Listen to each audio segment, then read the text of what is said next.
జిల్లా news channel.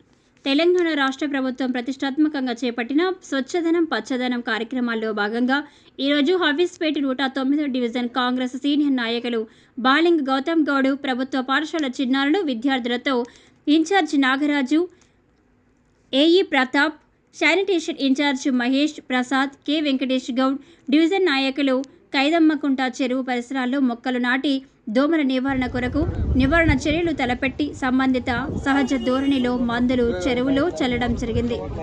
ప్రజలందరూ స్వచ్ఛందంగా ముందుకు వచ్చి తమ ఇంటి పరిసరాల్లో మొక్కలు నాటి తమ వంతు స్వచ్ఛదనం పచ్చదనం కార్యక్రమాల్లో పాల్గొనాలని మొక్కలు పంపిణీ చేయడం జరిగింది.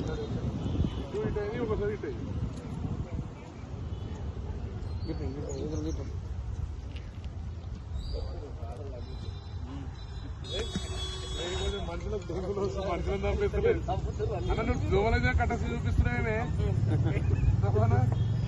దోమలదే కట్టసి చూపిస్తున్నారు.